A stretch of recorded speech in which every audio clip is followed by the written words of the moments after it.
All right, everyone, welcome to the deep dive. Today we're going to explore something pretty cool, I think.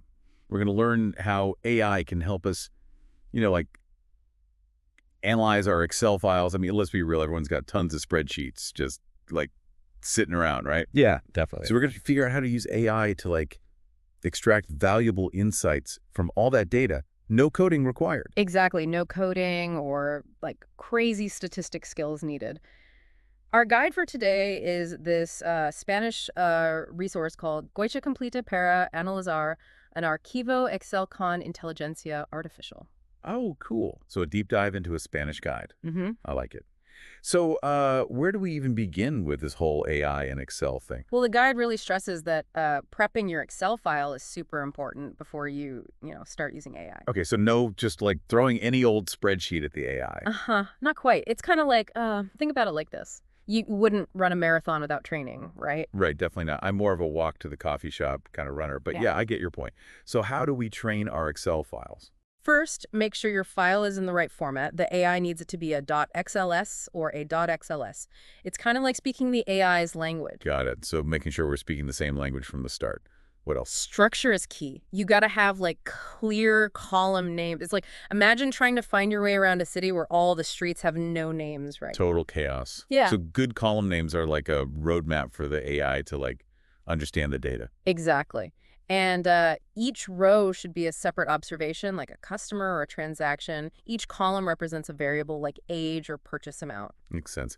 So it's all about setting up the AI for success. Mm-hmm. Now, I noticed the guide mentions UTF-8 encoding. What's that all about?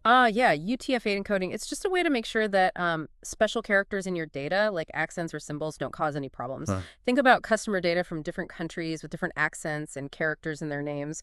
UTF-8 makes sure the AI understands all of it. Okay, so it's like giving the AI a universal translator for data. Any other prep tips before we move on? Yeah, one more. If you're working with a huge file, it's best to break it down into smaller chunks. It's like serving a multi-course meal instead of just dumping a giant buffet on someone, Smaller portions for better digestion. Got it. Okay, so now we've got our Excel file prepped and ready for the AI. What's the next step in our deep dive? Now the fun begins. It's time to explore the data. We start asking the AI questions to see what we can learn. Okay, so we're like data detectives now. Mm. What kind of questions should we be asking at this stage? Well, the first question is usually, show me the first few rows, just to kind of get a sneak peek at the data. Right, like reading the back of a book to see if it grabs your attention. Exactly. Then we can ask for a summary of the data set. This tells us things like the number of rows and columns, what type of data is in each column. It's like getting a bird's eye view. Okay, helps us get our bearings. What else? We can ask for a list of all the column names, just to make sure we know what we're working with. Right, so no more getting lost in a sea of columns. What about finding patterns or relationships in the data? Can the AI help us with that now? Oh, absolutely. We can ask it to identify the unique values in a column. So, for example, if you have a column called product category, it could tell you all the different product categories in your data. Like sorting the puzzle pieces by color before you start putting the puzzle together. Exactly. And of course, we can check for things like missing values and outliers. We want to make sure the data is clean before we go too far. Makes sense. So this exploration stage is all about getting a clear picture of our data before we dive into deeper analysis. Exactly. It's like laying the foundation for those valuable insights we're after. Great. I'm already learning so much. Yeah. We've covered how to prep our Excel files for AI and even started to explore the data. Yeah, we're making good progress. But hold on, everyone, because in the next part of our deep dive, we're going to get into the nitty-gritty of data cleaning and analysis. It's going to be awesome. Can't wait. Welcome back to the deep dive. So we've prepped our Excel files, gotten a feel for the data, and now I guess it's time to really get our hands dirty. Time for some data cleaning and analysis. Yeah. This is where the magic really starts to happen. We take that raw data and we polish it, refine it, turn it into something really valuable. I like that, like polishing a rough gemstone. So how do we start polishing with the help of AI? Our Spanish guide, remember the one called Guía Completa para Analizar un Archivo Excel con Inteligencia Artificial? Yeah. Well, it breaks this whole process down into two main parts: basics, statistical analysis, and data cleaning and pre-processing. Okay, two-part process makes sense. Yeah. Let's tackle the first premise, those basic statistics. What kind of analysis can we do with AI to to get a better understanding of the data? Well, let's say you have a column with sales figures, right? Right. You could ask the AI to calculate some basic statistics like, the average sale, the most common sale value, the range of sales. It gives you like a quick snapshot of your data. So instead of me sitting there with a calculator, like crunching numbers, the AI does it for me. Yeah, exactly. Yeah. Saves you a ton of time. Huge time saver. Uh-huh. I like it. Okay, so we got those key stats. Hmm. What about visualizing the data? Can AI help us create like charts and graphs? Oh, absolutely. You could, for example, ask it to create a histogram of uh of those sales figures. A histogram. Okay, Huh. and that would show us. It shows you the distribution of the data so you can see if your sales are like clustered around a certain point or spread out across a wide range. Oh, okay, okay. So that gives us like a visual representation of those numbers, those stats we were talking about. Exactly. But basic statistics, they only tell part of the story, right? Right. What if we want to see how different variables in our data are related? Yeah, like is there a connection between, I don't know, product price and customer satisfaction? Exactly. We can ask the AI to create something called a correlation matrix. A correlation matrix, huh? Sounds fancy. It's not as complicated as it sounds. It basically shows you how different variables are related. Like, is there a strong positive correlation, meaning when one variable goes up, the other goes up too? Right. Or maybe a negative correlation where, one goes up, the other goes down. Okay, so the AI helps us connect those dots, see the bigger picture. But before we get too carried away with all this analysis, we got to make sure our data is like squeaky clean, Yeah. right? Oh, absolutely. Data cleaning is essential. You Yeah. can't build a house on a shaky foundation, right? Right. So how do we tackle those data gremlins, those missing values, for example? Well, we can ask the AI to either remove rows with missing values or fill in those gaps using, a reasonable estimate. So we're either tidying up the data or intelligently filling in the blanks. I like it. What about duplicate rows? I feel like those pop up all the time. Yeah, the AI can easily find and remove those, no problem. Keeps your data nice and concise. Streamlined, efficient. I like it. Any other data transformations we should be aware of? Sometimes you need to convert data types, like maybe you have a date column that's formatted as text. Right. The AI can easily convert that to a proper date format, for easier analysis. That's like a universal translator for Right. data formats. And what about typos? I mean, let's be real. We all make mistakes, right? Mhm. Can AI help us catch those little errors? Of course. AI can help you standardize entries, make sure everything is consistent. Like, for example, you have a city column with no, well, inconsistent spellings, right? Yeah, happens all the The AI can clean that right up. Awesome. Okay, so we've cleaned and pre-processed our data with the help of AI. What's next on our data adventure? Well, now that the data is all sparkly clean, we're ready to visualize it, turn those numbers and insights into something we can really see, I love visuals. Our Spanish guide, it refers to this as visualización de datos, right? Charts and graphs, the whole 9 yards. Exactly. Let's dive into some of the most popular chart types that the AI can help us create. Okay, let's start with the basics. Bar charts, right? When are those most useful? Bar charts are great for comparing different categories. So, you could use a bar chart to see sales by product category or customer demographics, that sort of thing. Simple, clear, easy to understand. Love it. What about those histograms we talked about earlier? Right, histograms. Those are our go-to for visualizing the distribution of numerical data, like prices or sales figures. It shows you how the values are spread out. Okay, so if we're analyzing pricing strategies, a histogram could be really helpful. Exactly. Now, what if we want to see how two variables are related, like price and quantity sold? Okay. That's where scatter plots come in. Each dot on the scatter plot represents a data point, and you can see if there's a pattern, a positive correlation, a negative correlation, no correlation at all. So we could see if like higher prices lead to lower sales. Exactly. And then, of course, for tracking trends over time, you've got line graphs. Yeah, line graphs, those are You classic. can see peaks, valleys, overall trends. It's like a visual timeline of your data. And finally, I got to ask about these heat maps. Our guide mentioned those, and I'm intrigued. Heat maps are awesome for visualizing correlations between multiple variables all at once.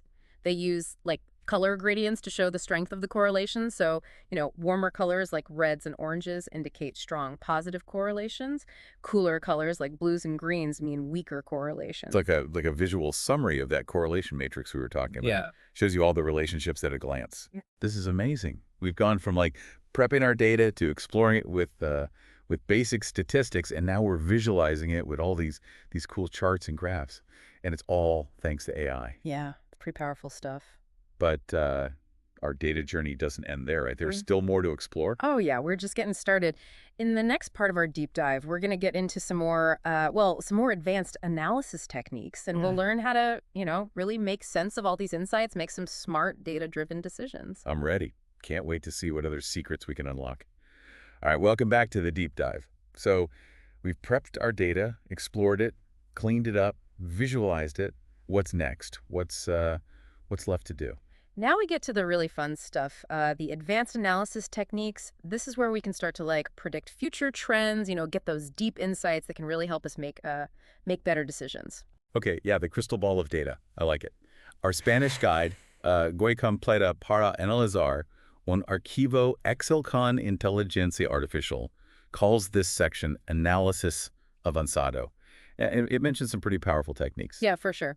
Let's start with linear regression. Imagine you want to predict future sales based on, I don't know, maybe price, advertising spend, even seasonality. Oh, okay. So we're not just looking at past data. We're actually using it to try and predict the future. That's huge for any business. Definitely. And the cool thing is you can do a lot of this right in Excel. They have this forecast function, which is powered by AI, so you can actually, predict future values based on your historical data. So I just select the data range I want to analyze, and the AI just does its thing. Pretty much. I mean, there are, of course, more advanced ways to use linear regression, but even the basic stuff in Excel can be really powerful. Got it. So so what if I'm working with data that changes over time, like, I don't know, monthly sales figures or website traffic? Right. Well, in that case, time series analysis is your friend. It helps you spot those seasonal patterns, overall trends, and even forecast future values based on historical data. So instead of just seeing a bunch of numbers, I can actually understand the patterns, the underlying trends, and use that to make better decisions. Exactly. Imagine you run an ice cream shop, right? You could use time series analysis to analyze your past sales data and predict how much ice cream you're going to sell next summer. Okay, yeah, that would be super helpful for inventory management, planning, all of that. What other advanced techniques should we know about?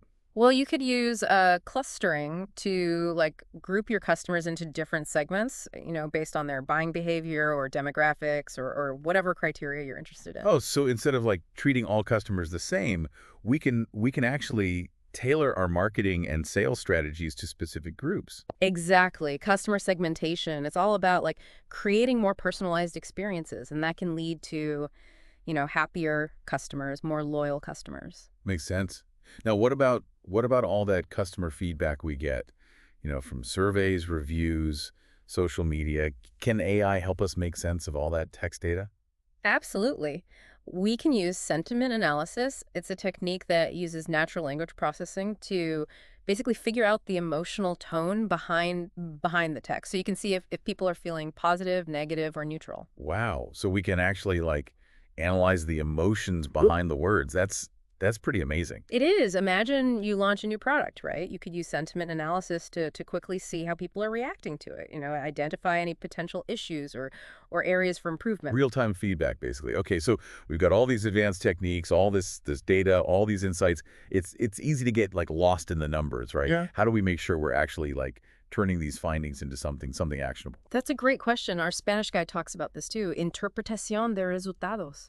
Turning data into meaningful insights, into strategies. So it's not just about crunching numbers. It's about understanding what those numbers mean for our business, for our decisions. Exactly. So when you're interpreting your results, first of all, summarize your key findings in plain language. No jargon, just clear, simple explanations. Got it. Keep it simple. What else? Figure out which variables are the most influential, which ones are really driving the outcomes you're interested in. And don't be afraid to question the results. If something seems weird or unexpected, dig a little deeper. Be a data detective, basically. Mm. Okay, so we've interpreted our results. We've got these amazing insights. Now, how do we share them with the world? Our guide calls this exportar y guardar resultados, and it basically means, presenting your findings in a way that's clear and easy to understand. So, like, what are our options? Well, you can save your clean data to a new Excel file. You can export your charts as images for presentations. You could even generate a whole report that summarizes your key findings. So many options. It's Yeah. about, like, finding the right format for your audience. Exactly. And with that, I think we've come to the end of our AI-powered Excel adventure. This deep dive has been amazing. I Hmm. mean, it's incredible how AI can help us, unlock the power of Excel, even if we're not, like, data scientists. It really is. It's like having a whole team of data analysts right there on your computer. So, to wrap things up, I have one final question for our listeners. Now that you've seen what's possible, what will you explore? What questions will you ask? The power is in your hands. Thanks for joining us on The Deep Dive.